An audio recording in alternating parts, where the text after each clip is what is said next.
সকালে ঘুম থেকে উঠে বইয়ের মুখ দেখে বুঝলাম সাংঘাতিক কিছু হয়েছে। বললাম, কি হয়েছে? ব্যাপক থমথমে মুখ।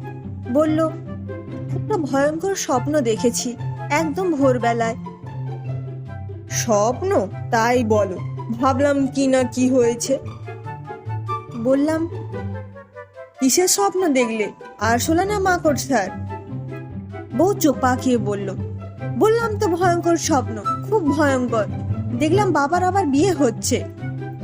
আমি বললাম, ওহো এই ব্যাপার, কি দেখলে? বিয়েতে আমরা নিমন্ত্রিত? নিমন্ত্রিত তো নিশ্চয়ই, না হলে বিয়ে হচ্ছে দেখবে কি করে? বউ আগুন চোখে আমার দিকে তাকিয়ে বলল, তুমি আর কি করছো, ছি। তারপর একটু থেমে বলল, ভোরের স্বপ্ন সত্যি হয়, আর শুধু স্বপ্ন দেখেছি বলে বলছি না। লাস্ট কিছুদিন বাবার আচরণ খুব সন্দেহজনক। প্রতিদিন সন্ধেবেলায় 2-3 ঘন্টা বাইরে কোথায় কাটিয়ে আসে, কোথায় যায় মাকেও কিছু বলেনি।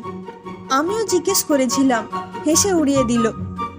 আমি বললাম, ধুস, যত সব ফালতু চিন্তা। তোমার বাবাকে কে বিয়ে করবে, ওই বুড়োকে?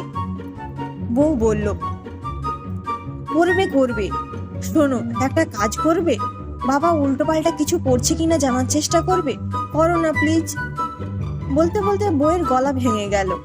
আমি অভয় দিয়ে বললাম, ঠিক আছে, আমি এই রহস্যের সমাধান করব। আমি কায়দা করে তোমার বাবার পেট থেকে সত্যিটা টেনে বের করব। ভজহরিদার ফোনটা নিয়ে শ্বশুরমশাইকে ফোন করলাম। তারপর গলাটা যথাসম্ভব বিকৃত করে ডিরেক্ট কাজের কথায় চলে গেলাম। হ্যালো, শুনুন, আপনার সব গোপন কাজকর্ম আমি জানি। প্রতিদিন সন্ধে হলেই আপনি কোথায় যান, কি করেন, সব এবার সবার কাছে ফাঁস করে দেব। আর যদি সেটা না চান। শ্বশুরমশাই অতীব স্বাভাবিক গলায় আমাকে থামিয়ে দিয়ে বললেন, আপনি কে বলছেন জানি না, তবে আর গোপন কিছু থাকবে না, আপনাকে বলতে হবে না, আমি সবাইকে বলে দেব। শ্বশুরমশাইয়ের উত্তর শুনে আমার মাথা বনবন করে ঘুরে গেল। বলে কি, উনি সব বলবেন? তাহলে বইয়ের কথা সত্যি? এ তো কেলেঙ্কারিয়াস কাণ্ড, ভিড়িক্কার কেস। আমি ঘরে গিয়ে বউকে সব বললাম। ঘরে শোকের ছায়া নেমে এলো। বউ এমনই ভেঙে পড়লো যে আর রান্না করতে পারলো না। আমি সুইগি থেকে ফ্রাইড রাইস আর চিকেন কষা আনিয়ে বিরস বদনে গলার্ধকরণ করলাম। বউ একরকম না খেয়েই থাকলো। পরদিন সকালেই আসামি মানে শ্বশুর মশাই হাজির। আজ রবিবার। কাল রাতে বউ একটুও ঘুমোয়নি, ফুপিয়ে ফুপিয়ে কেঁদেছে সারা রাত। আর একদম সকালেই আমাদের আশ্চর্যান্বিত করে শ্বশুর মশাইয়ের আগমন। আর আসা মাত্রই বউ তার উপর ঝাঁপিয়ে পড়ল। কেঁদে কেঁদে ফুলে যাওয়া চোখ দিয়ে তীব্র দৃষ্টি হেনে বউ বলল, তুমি এটা করতে পারলে বাবা, এই বুড়ো বয়সে? ছি ছি। শ্বশুর মশাই বললেন, তুইও জেনে গেছিস? আচ্ছা তাহলে শোন, সত্যি বলতে বড় একঘেয়ে লাগছিল সব কিছু। রোজ তোর মায়ের সঙ্গে খিটির মিটির ঝগড়াঝাটি, তাই। বউ গলা ফুল ভলিউম করে দিয়ে বলল, সেই জন্য তুমি এটা করছো? আমি এবার বাপ মেয়ের কথার মধ্যে এন্ট্রি নিয়ে গলা ঝেড়ে বললাম, যাই হোক, এটা আপনার উচিত হয়নি, কিছুতেই মেনে নেওয়া যাচ্ছে না। আমার আর আপনার মেয়ের মধ্যেও তো কত মতবিরোধ মতানৈক্য হয়। সেই জন্য যদি আমি আপনার মতো করি, তাহলে আপনার ভালো লাগবে? শ্বশুরমশাই আমাকে চমকে দিয়ে প্রশান্ত গলায় বললেন, হ্যাঁ, তুমি যদি করতে চাও করবে, আমি ব্যবস্থা করে দেব। বইয়ের মুখ দেখে মনে হলো এক্ষুনি প্রলয় শুরু হবে।